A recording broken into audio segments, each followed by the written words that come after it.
Hi guys, welcome to the Redflex, the only channel in the world which is run by four brothers who all support Manchester United and who all live in Manchester.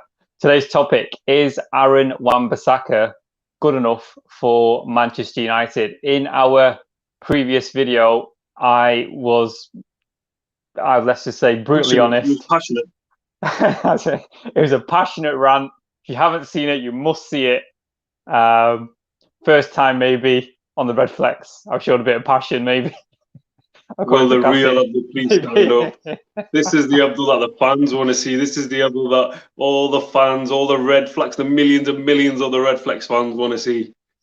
And the only way you can do it is by subscribing. Please make sure you subscribe to our channel. We're a brand new channel.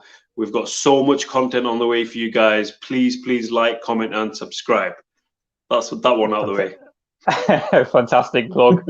Exactly what I was just going to say. Yeah, so Aaron Wan-Bissaka, in my opinion, just before, let's just give a bit of kind of context to the reason that we're making this video. Is in my last video, I said Aaron Wan-Bissaka is an absolute joke. He should never play, or not never play. He should not be playing for Manchester United. He's not at the level to play for Manchester United.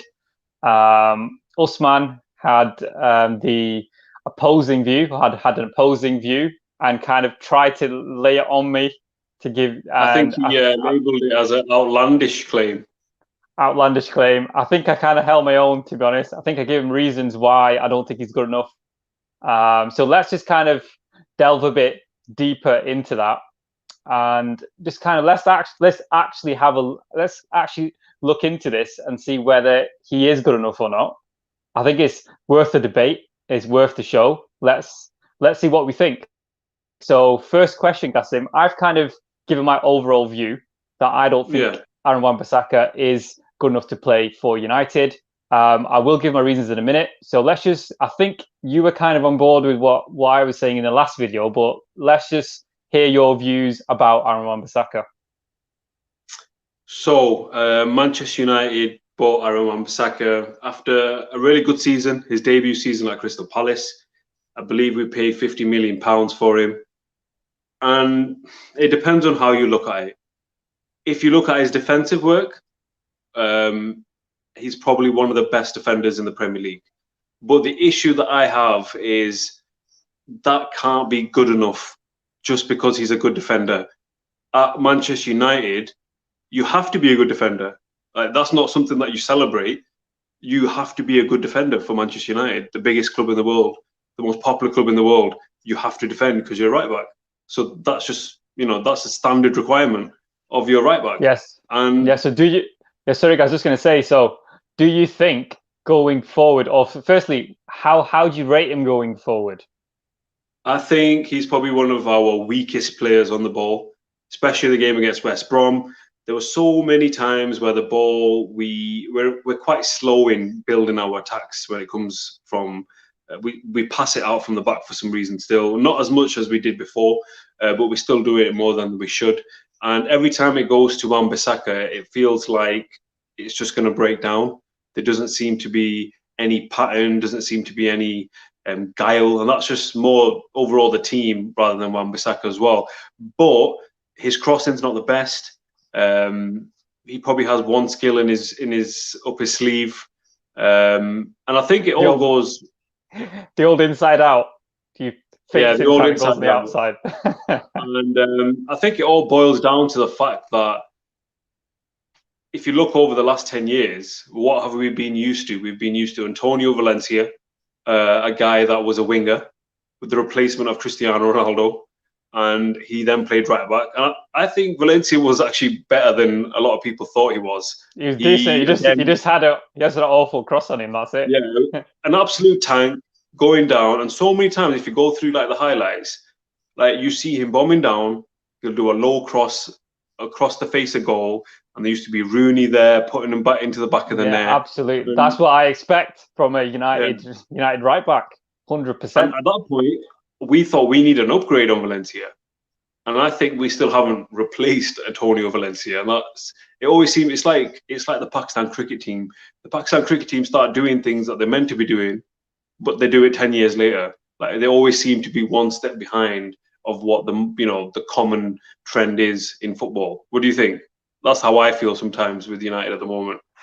Yeah, I think just kind of, I think it's just kind of a kind of encapsulation of our kind of transfers, I'd say, over the past 7 years since we lost Alex Ferguson. The sort of signings we're making. I mean, let's be fair to him. When we signed him, I think all of us were quite impressed with the signing. But what I thought anyway, I'll just give my view. I thought, okay, we've signed him. He's raw. We've seen a few highlights of him. To be honest, I didn't really see every single game that he played for Crystal Palace, but from some of the clips and some of the things that I saw, he looked okay going forward. He looked like he could dribble. But now that we see him in the United shirt, I don't see any of that. I don't see anything going forward. I think his ability to pass the ball is below average for someone who is supposed to be playing for one of the best clubs in the world. What's your view, Kasim? Yeah, I mean, if you look back in the right back area, I think the last time we had a right back at Manchester United that I was happy with, in terms of like the skills and attributes you want to see, is probably Raphael, because he was an absolute dog. He was an absolute warrior who could go up and down. He was feisty in attack. I remember him getting in a little scuffle with Tevez when he went over to play for Man City, and he kind of won my respect there. He didn't back down. He'd just give it him straight away, and he had that passion. But what we had before that, Wes Brown, Antonio Valencia, like we said. I think before that, John O'Shea. John O'Shea's played there, yeah. John O'Shea, Phil Jones, Chris Smalling. It's a position where we've been used to mediocrity, and because Wan-Bissaka's come in and he defends really, really well. He's probably one of the best defenders in the division. But that's what it should be like. And going forwards, he's not good enough. I think we both agree that he's not good enough going forward. Chelsea, I think last season when we lost to Chelsea in the FA Cup semi-final, their main tactic was to let Brandon Williams and Aaron Wan-Bissaka have the ball because they knew that we weren't going to do nothing. They weren't going to hurt them. And I don't know. It's a difficult one. Yeah, I think one of the reasons we're so bad at home is because we're not able to break teams down. And one of the reasons why we can't break teams down is because our kind of wing backs are not able to do anything. If we compare wing backs to our wing backs compared to, let's just say, Liverpool, I know that's high expectations, but we are Man United. We expect to have some of the best players in the world in our team. If we compare our fullbacks, their fullbacks, chalk and cheese, it's literally we have the kind of pound shop versions of what they have. It is absolutely shocking.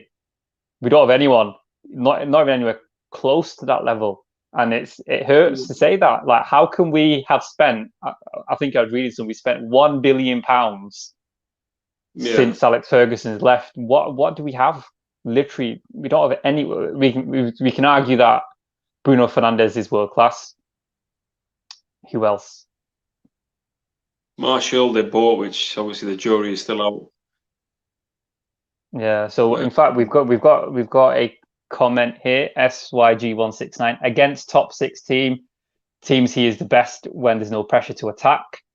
Against the rest, we need something extra. He's young, and he's young. He's still young. I agree. But he's our right back. He starts for us, so he's young. Yeah. So if he's not actually good enough to be in the first 11, we need someone else, don't we? Then, what's your view, Gassim? Yeah, I think especially with the way that we play. You mentioned a little bit on it on the last show. We tend to play with 2 defensive midfielders.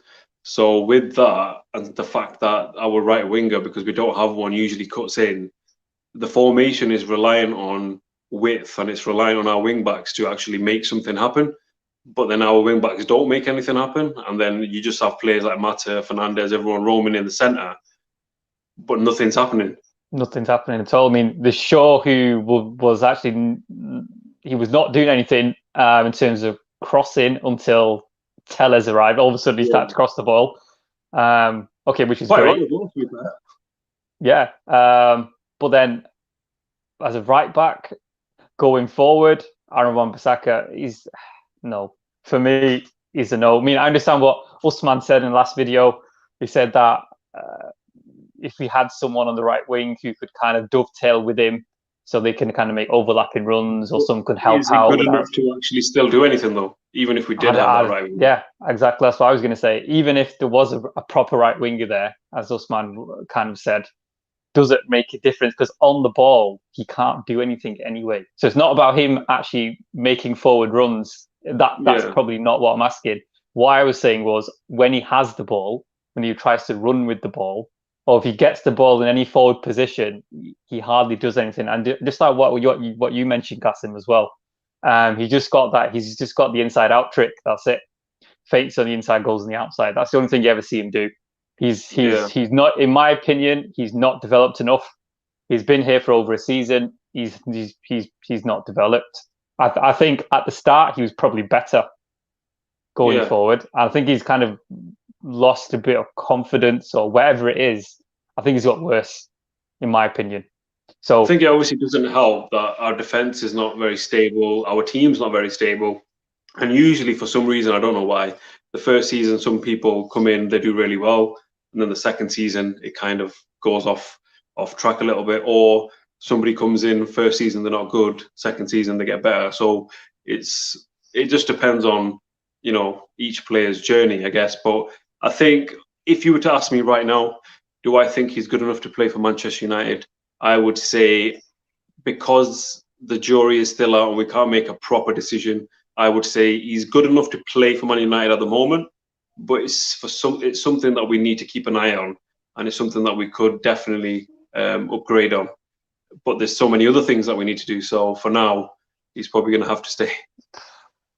To me, he kind of reminds me of when we used to play Wes Brown as a right back. Yeah. Purely for defensive reasons, or when we used to play John O'Shea as a right back, purely as a defensive ploy, and not to have anything going forward. And it was deliberate when Sir Alex Ferguson used to play those kind of players, centre backs, as a right wing. As a right back, and they just kind of reminds me of that, where we don't have anything going forward. He's there. I mean, defensively. In fact, we have got a question here. There's a question. Our wing backs are better defenders than Liverpool. Is that in doubt? What's your view, Qasim? I would probably have to say no, because I think Liverpool had a better defensive record than us last season. So let's just say, if we were playing against the best forwards in the world, who would you rather have? Trent and Robertson, or Shaw and Wan-Bissaka? Well, I bleed Manchester United, so it's very difficult for me to say. But I'll give you my honest opinion. I'd say right now, I'd have to say Robertson and Trent Alexander-Arnold, because the problem is, because they're so good, no matter how good your attacker is, he's going to have to think about what he's going to do, because the other opposition wing backs are going to be coming to hurt you on the other side of the pitch. And also, I don't really want to talk about Liverpool too much here, but they are actually good defenders as well. Maybe not so much Trent Alexander-Arnold, but I think Andy Robertson, good defender. I think some people may argue he's a better defender than any left backs we have. I think Telles is a step in the right direction. I think he's going to be a really good signing from what I've seen of him. Yeah. I think we've got another comment as well. Oh, what's the next comment? Let's have a look. So I think it's, how to pronounce this, Peter Bohler. Hopefully I've said that right. Hello, guys. Keep up the good work. Thank you very much for that. So we are, as Qasim said, we are trying to add new content as well as the kind of regular content that we have. Qasim, maybe to give some more news about that. What type of content would you expect our viewers to be able to see once they hit the subscribe button and follow us on Instagram? So I think the Redflex, we are so early in our journey, and you can tell from my face, I'm so excited at what we have planned and what we hope to bring in. I think, as we said, it's maybe we've been going for a month or 2 months. Got 300 followers over Instagram. Subscribers are going up. As you said about the content, we debuted 2 new shows: the Red Daily, the Red Express, and the Talk of the Town. There's one more coming out, isn't there? The Talk of the Town. Social media is at absolute standstill. It's the #1 trending post in the world on Instagram, and that is the trailer. It's probably not. The Red Devil. It's probably not. Probably got slightly exaggerated. But the Red Devil, there's 2 trailers that have come out so far, and I can probably confirm that we're looking at releasing the first episode, and this is exclusive, on Christmas Day. So we will have a treat for you over the holiday season. Are you able to give any clues to our viewers what this content's going to be? Because I've had a few people ask me, what is it going to be? On Instagram, a few people have been asking. Any clues at all? I'm in the same boat as you. I'm not so sure where this kind of thing has never been seen before. It's a cross between football, horror. It's a TV show. It's a hybrid. It's something that we've never seen before. And the only way you can find out is watching it on the Redflex exclusively on YouTube on Christmas Day.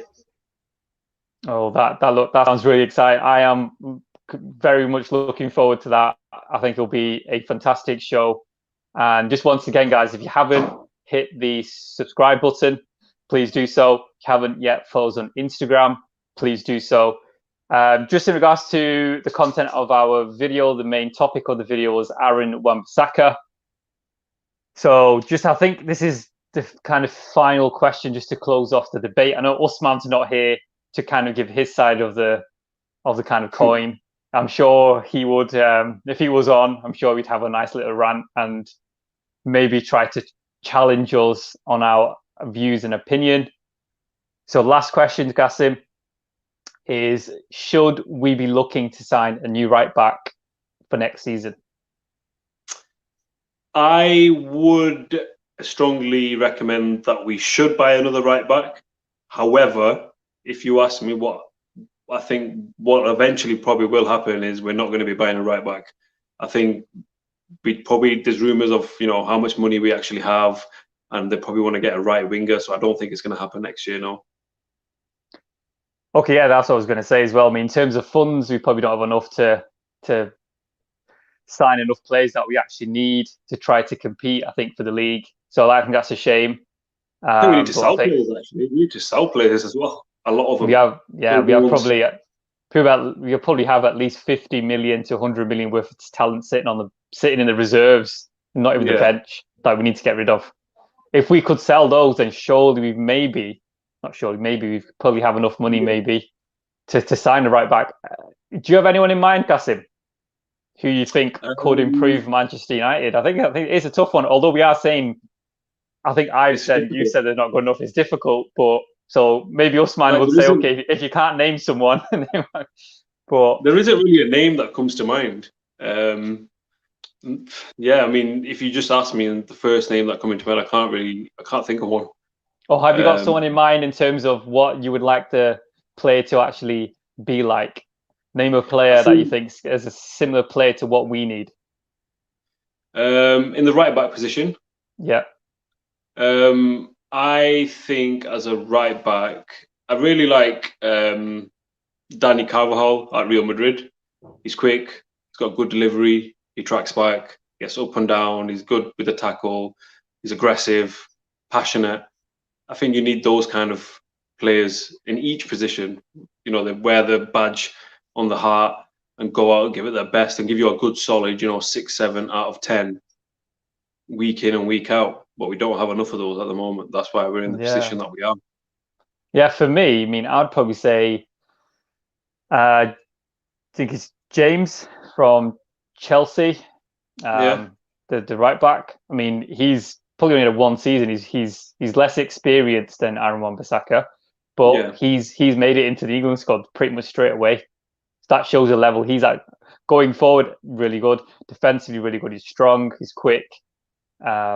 something like that is probably what I think we need, and I'll be really pleased if we had someone like him as a right back, because going forward is great, and I think that I seem like Manchester United need players who are great going forward, because most of the teams, especially at Old Trafford, are going to just kind of put everyone behind the ball, park the bus, because they know if they do that, they can hit us in the counter. They're very likely to score, because we are going to, most of the time, we'll struggle to actually break them down. Seems like if Fernandes isn't going to create anything, then we're going to be in big trouble, because there isn't much creativity on the pitch if he's not firing, which is an area of concern as we go forward. Definitely, yeah. So I think that covers everything. I think the debate will continue. I would love to hear Usman's view. I'd love to hear Usman's views on this. So maybe we can revisit this for tomorrow's Champions League preview show that we're going to have. We can kind of mention that, and let's see what his views are. We'd love to hear his response to what we're saying, because he seems to be a massive fan of Wan-Bissaka. So let's see how that goes. So in regards to today's video, is there anything else, Gassim, you would like to add before we leave? Before we go, I just want to tell everybody, thank you so much for watching us so far. But please make sure you subscribe to the Redflex. It will help us promote our channel and give you content that you will not see anywhere else. So please like, comment, and subscribe. Thank you for that, Gassim. Yeah, I would like to echo that as well. So if you haven't yet subscribed and you are watching this, please do so. It would really mean a lot to us and will help our channel grow, and hopefully then we can bring you some more content, just like we've mentioned. Gassim's got quite a lot mentioned that I think he's got planned as well. I think as a Redflex team as well, we're just kind of looking at ways for us to be unique going forward. I think there's a lot of very similar kind of stuff online, and we're trying to do something a bit different. So hopefully we can deliver that to you, and just make sure you continue to watch what we are trying to deliver. So thank you once again for watching. We will see you tomorrow for the Manchester United versus Istanbul match preview, and we hope to see you then. Once again, thank you for watching. This has been the Redflex, the only channel in the world which is run by 4 brothers who all support Manchester United, who all live in Manchester.